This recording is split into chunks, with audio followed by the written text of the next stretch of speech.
been tasked with giving you all a little bit of background on standardized testing so that we know what we're going free of when we start to talk to our panelists. And maybe these are things that some of what I'm going to talk about is part of the reason why these institutions stopped using these tests. Maybe not, we'll see.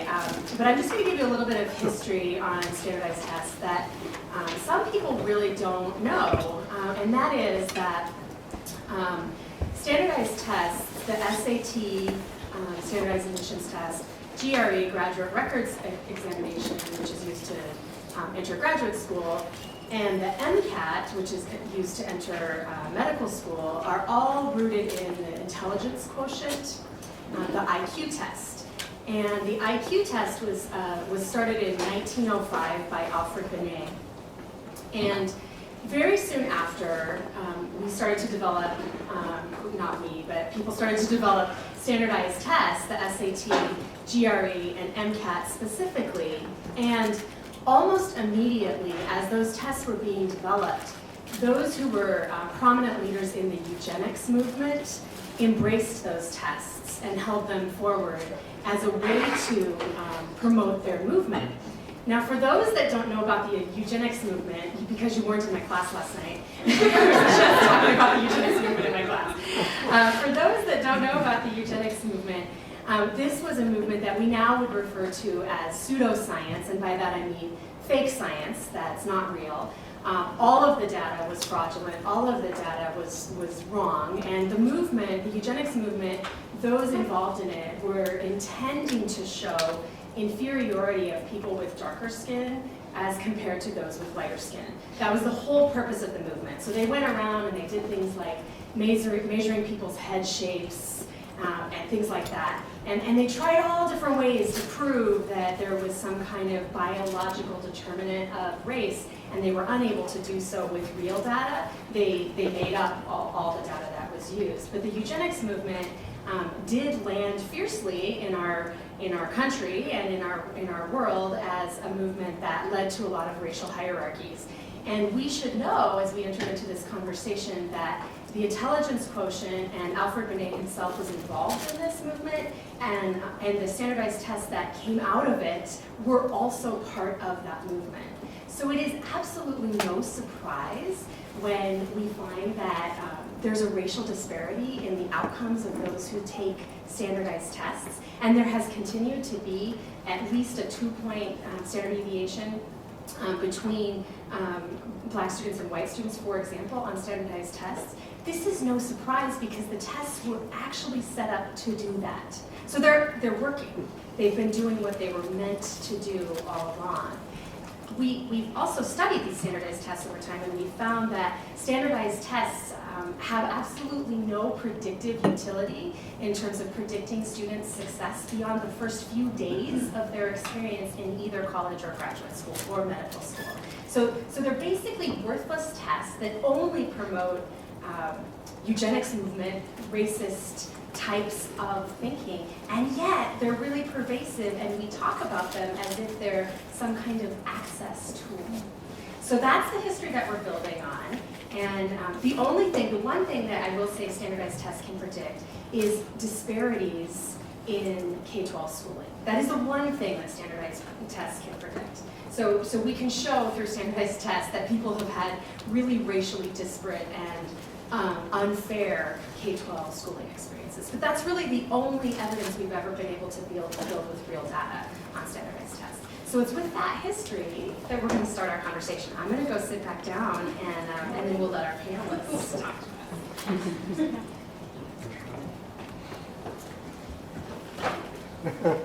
Okay. So, is it on? Okay. Okay, so I will pass this mic in just one moment. My first question to our panelists, we're going to ask questions for about 45 minutes or so. The three of us will talk to each other, and then we want to make sure that the audience, all of you, get to ask all of your good questions. So I'll be watching the clock for that. But I think it would help the audience to know about each of your institutional decisions to make these tests no longer part of the admissions decision-making process. And if you could talk about what trends led to the decision, and then what resistance you faced from all the constituencies, students, staff, faculty, alumni, donors, etc. Yeah, so this is really top of mind for us at Marquette. So Marquette University announced we were going test optional in June of 2019. So we really don't have a full year's worth of data to suggest that this was necessarily a good or a bad decision, right? We just know that we did it. Your question was about what led us to that decision, and to be honest, as I was sharing with Rachelle earlier, I did my undergraduate and master's degree at the University of Kentucky and didn't understand at the time how valuable it was that John Thielen, many of you I think have read his book, History of American Higher Education, was my advisor. And I found myself not intending to be a historian of higher education, but there I was in the university archives at the University of Kentucky, fascinated with the history. My historical analysis of UK becoming a selective admissions institution as a public flagship institution. I was fascinated. It didn't feel like work to me.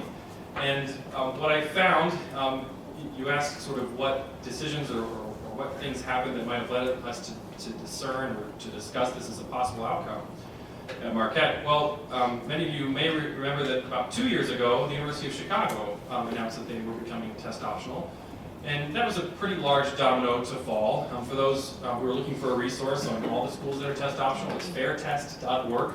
It is a great repository. It has chronologically added new schools. We're now up to 1,080 four-year institutions around the country who have some version of a test optional policy. I think it's fair to say every flavor is a little bit different from school to school. But I found myself asking sort of a historical-based question. It wasn't so much why should we consider going test optional. I actually literally went to the university archives in Marquette and I said I'd like to find out why we required tests to begin with and when. And that was a really fascinating discovery. So the archivist was really excited. She said, "Oh, this is exactly the box of materials that you need," and there was that box, and there were many more boxes. And really, this wasn't for a class. I am in the Ed Policy and Leadership program, doctoral program at Marquette, but this was really just for professional purposes. And it was fascinating to learn. And really, the short version of the story is that in 1959, we had arrived at the decision after requiring standardized tests, the SAT at the time, for 2 years, not for admissions purposes, just for research purposes. We had determined that we wanted to jump on the bandwagon, so to speak, at Marquette. And so 2019 marked the 60th cohort for whom we had required standardized tests. But if you actually look in the archives at the faculty senate minutes and the administrative dialogue that was happening around why we wanted this test, it all started, as far as I can tell, with a sales call from somebody at College Board who said we're trying to reach out into the Midwest. That was really it. They had a business and they wanted to expand it, and for those who know the history of standardized tests, they started at the elite Ivy League schools on the East Coast, and they had this thing that seemed to be working with a relatively affluent customer base, and they wanted to expand. This was right around the time, if you look at the history of this, when the ACT was sort of born about 10 years later, and that was sort of to create some sort of, I guess, competing test for the SAT. So long story short, that's kind of where I started. My eyes kind of got wide, and I basically asked permission from our provost and vice president for enrollment management and my 2 associate deans just to explore what this would look like. And that's at the point where I brought in our Office of Institutional Research and Assessment. We started looking at our own data, and fortunately was able to connect with colleagues like Ken and others around the country who had recently, or maybe further a long time ago, had been test optional, and to really talk about what we'd be getting into, and the logistics of how a school would go about making this transition. And you talked about what the tests are good at predicting. The one thing that really stuck with me is this one study that showed that you can better predict a student's the square footage of their home than you could their ability to be successful in college. And that's something I think that as we really grappled with, why would we require these tests to begin with? That's kind of where we landed. And so we kind of made the decision, I would say in early 2019, then of course wanted to make sure we vetted this through important constituent bases at Marquette. Current students, we talked to our student government. Faculty, we talked to the faculty senate and had unanimous approval there. We talked with some national alumni groups because we knew, and history had told us that in other schools who had announced a test optional shift, that sometimes can be the most, I guess, the most feared constituency group, if you will. And to be honest, it was, OMC was there ready to take notes to figure out what we'd have to combat. And Ken said it best. He and I had a phone call before we had our announcement, and he said, Ryan, you'll be surprised at how unsurprising this whole process is. And he was absolutely right. So maybe that's a good segue to turn over to. Okay. Thanks, Brian. So I got to Lawrence in 2004. I was invited up by the Dean of Admission at the time, Steve Syverson, who had been at Lawrence since 1983. And I was joking with the group that we had lunch with a little bit earlier. Steve Syverson was, he had this old Volkswagen van that he drove around all the time, liked to go barefoot a lot. He was still very much a hippie. And he had been thinking for a long time about Lawrence being a test optional college. And it would often invoke the mantra, if you're not part of the solution, you're part of the problem. The problem is, you had a $1 billion plus test prep agency or industry for a test for which there isn't really supposed to be preparation. And if you are a place that's serious about access and creating opportunities for students to enter your institution, you really ought to seriously consider why you're requiring test scores when so much of the data shows that there is a clear correlation, like you said, between maybe square footage of the house, but socioeconomics and test performance. And it was more of a barrier to entry for students than we were comfortable with.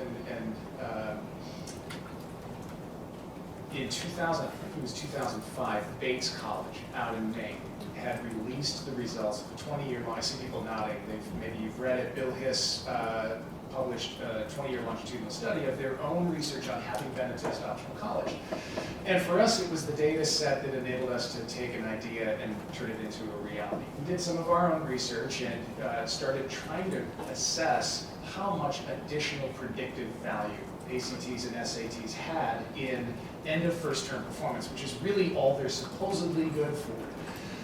When we looked at all the factors we were looking at, and then we removed the test scores from all of the factors that we were looking at, we got such little additional predictive value, we really thought, why bother?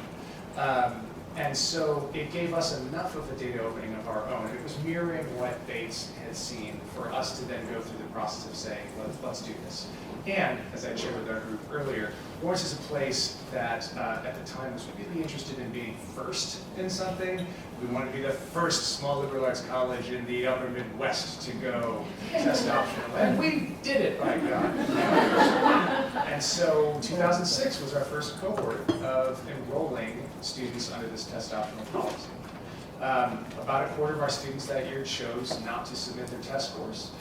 They were admitted at about the same rate as the students who chose to submit their test scores. They also received scholarships at the same rate as students who chose to. I saw people like, oh, we should ask about how scholarships work. We'll talk about that tonight. That number hasn't changed much. It's bounced around in a band over the 14 cycles we've had since then. Good golly, yeah, that's been a long time. It'll be roughly 70 to 75% of our students will submit their test scores, 20 to 25% will choose not to. Their success at Lawrence is roughly the same. I say roughly because what we often will see is the same thing that Bates saw.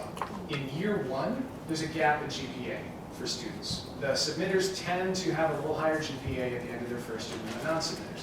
But over time, the numbers come together as the students who are the non-submitters start to pick up a head of steam. And that probably has less to do with them having submitted it or not submitted a score than other factors. They may be highly first generation, which they tend to be, often students of color, often students who are at the lower end of our pool socioeconomically as well. And so there's a whole other adjustment that they're dealing with beyond just the academic adjustment to the institution. But we have never looked back since being test optional.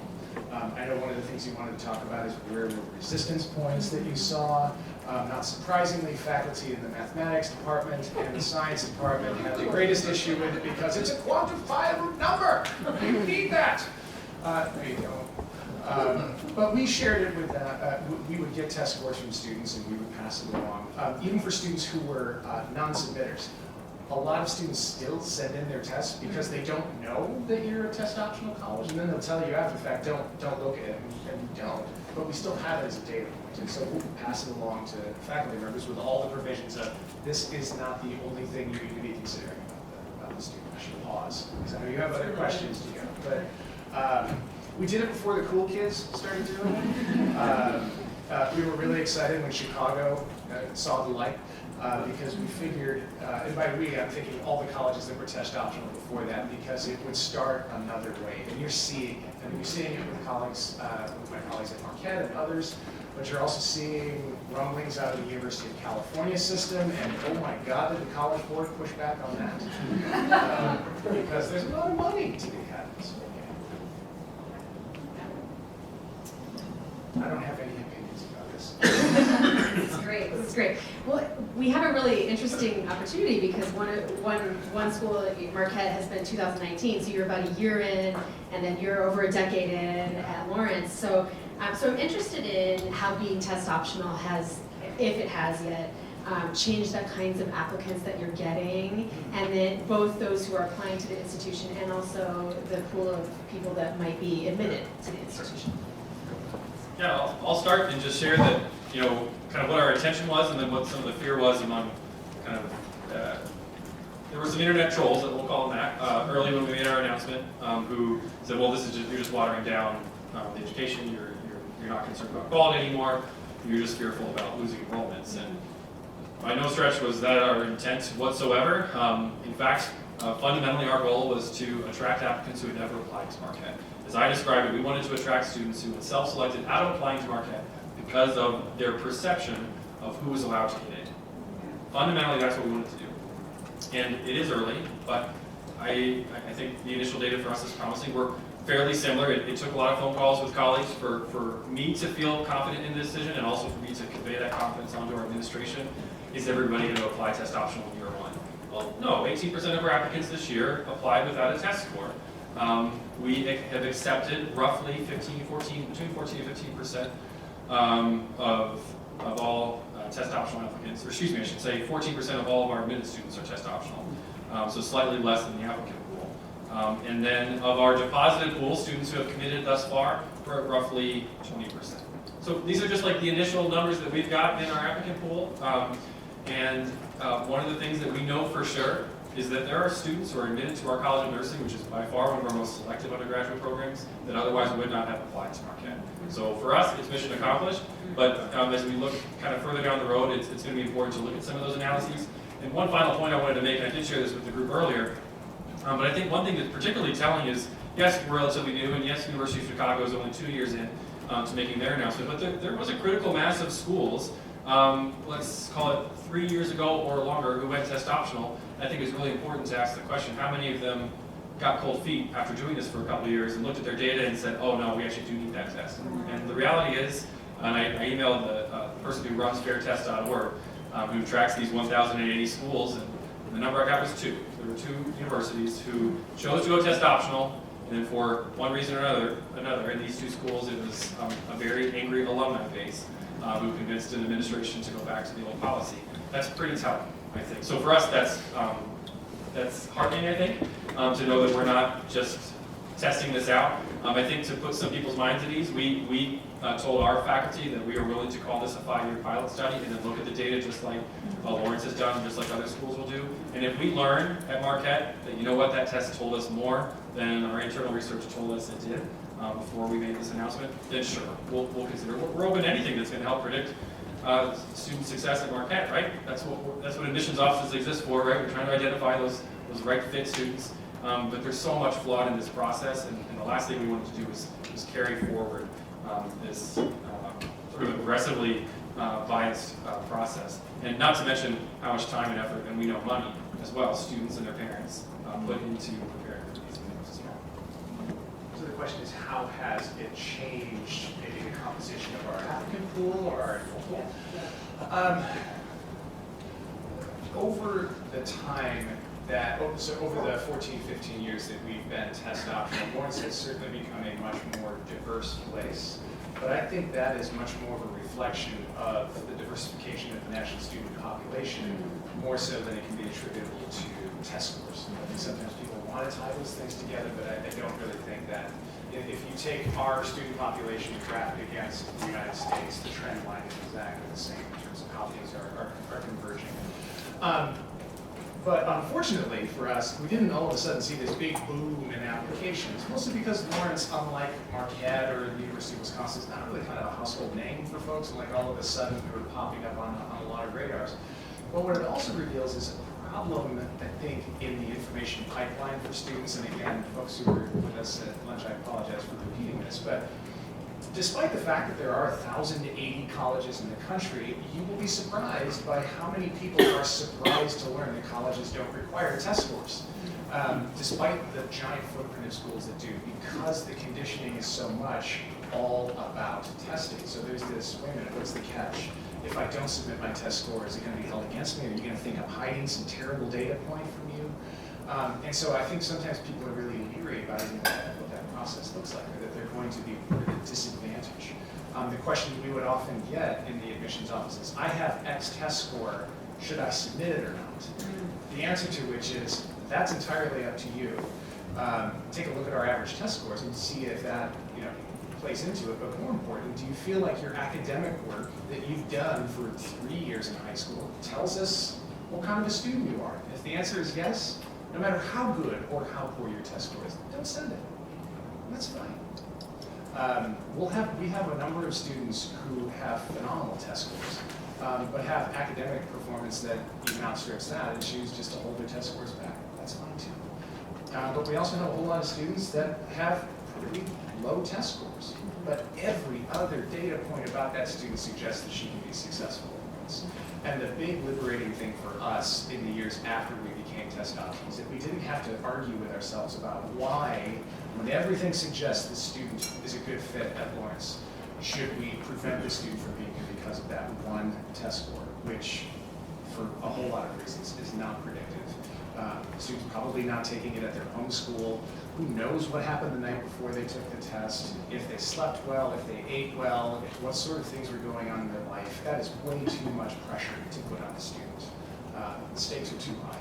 And so back to the thing about if you're not part of the solution, you're part of the problem. We didn't want to keep contributing to what has become a structural inequity, one of the structural inequities in this process. There are many others, but that was an easy one.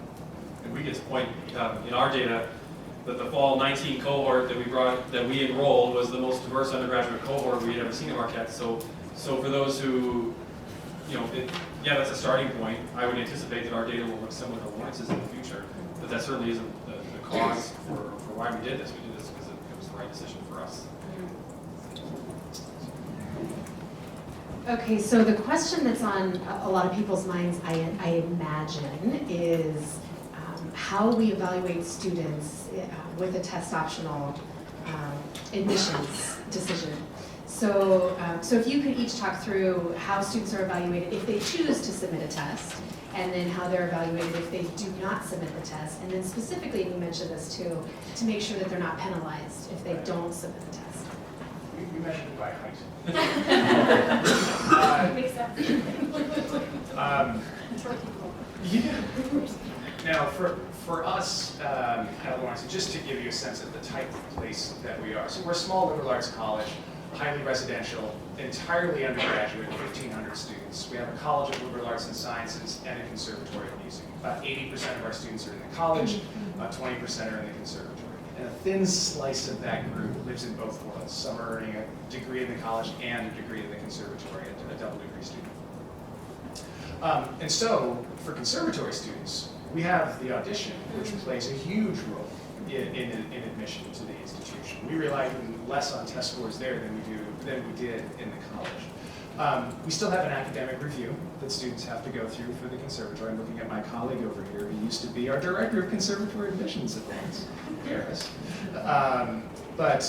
So for us, the biggest factor, and I think Brian will probably say the same thing, academic performance over 3 years of school.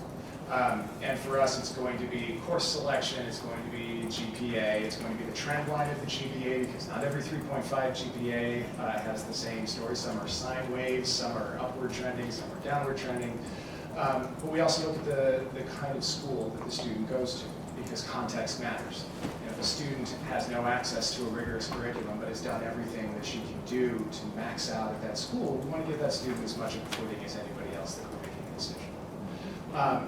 But for us, it's a question of, do we feel reasonably confident that you're going to be successful at this? And the biggest pieces of evidence for that would be academic performance. The essay can be instructive, but if anybody has ever worked in an admission office, you know that college essays tend to be the most highly polished piece of prose that student will have produced in their lives up to that point. So you have to question the validity of that. But it's also, how well does the student fit with the institution? Is the student looking for things that we offer? Does the student know what we're about? A lot of it comes down to subjective factors. But Lawrence, at the end of the day, is actually, I think I'm going to ask this question. So, I like to do this in a regular group. There are about 2,000 four-year colleges and universities in the United States, not-for-profit universities in the United States. What percentage of those colleges do you think admit more than half of their applicants? It's a quiz. Every time I do this, it's like a quiz, and then it turns into an auction. Somebody will throw out the opening bid, and then we'll kind of see what happens. So, I'm not judging you. Who wants to throw out the first bid? And it can't be you, right? 80%. 80%. All right. Do I hear higher than 80%? Oh, you got an answer. No, I'm not higher than 80%. Definitely not. What do you think? I think it's like in the 30s. In the 30s. All right. So your 20s? Does anybody do the Price is Right thing? 1%? 40%. 40%. Okay. 70? Still haven't heard it. In fact, you're all too low. It's 85%. 85% of the nation's four-year colleges and universities admit more than half of their applicants. According to NACAC, the National Association for College Admission Counseling, I think the average acceptance rate is about 62, 63% around the country. That's another information gap that's out there. I think people think, because of all the stories that the New York Times likes to write about Harvard, Yale, Princeton, Stanford, like those are the norms, that it's impossible to get into college, when in fact, it's a lot easier to get into college than a lot of folks think. And so for us, ACT and SAT, we're not looking for ways of keeping people out. We're looking really for things that help us predict if we can feel confident opening the door for this student, and this student, and this student. Our acceptance rate at Lawrence is about 65%. And so we don't have to invoke a test score. Even if somebody accidentally submits what looks like a lousy test score, we're not going to keep them out for that reason. Because for the same reason, all the other things that we have in that application, if they give us the confidence that we can say yes, even if it's a kind of a halfway thumbs up, we'll go ahead and give that student a shot.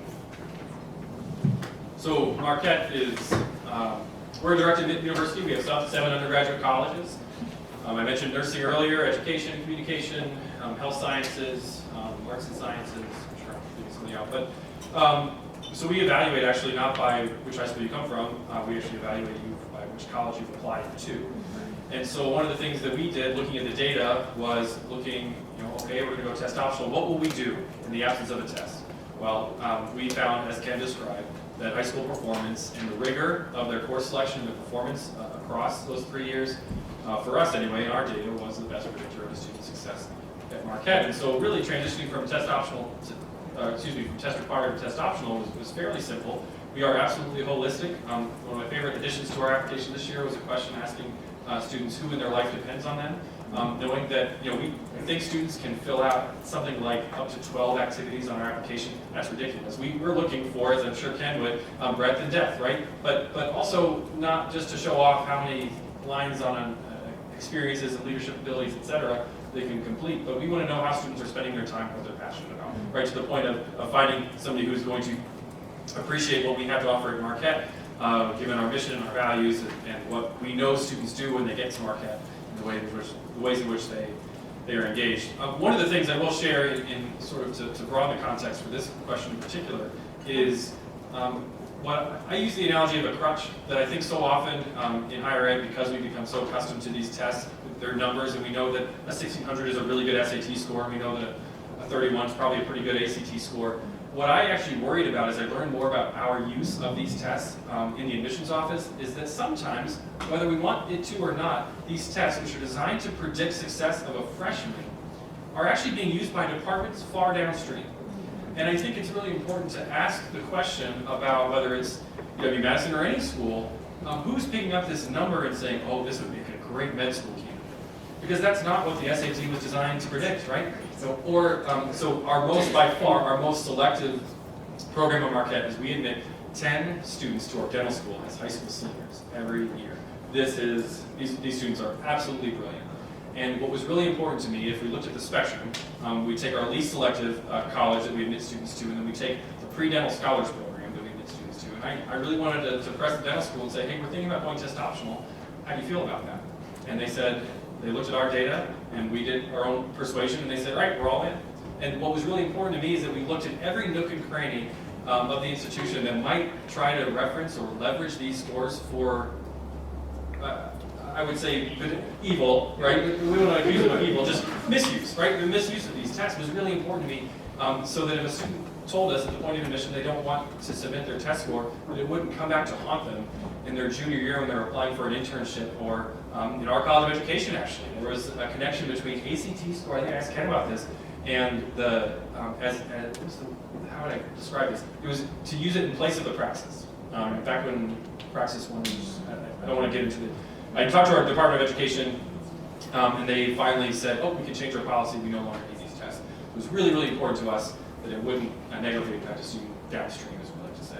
And again, we're in year one, so we'll find out, but we know for sure of the 10 students offered the pre-dental scholars, we got one test optional student who is a rock star.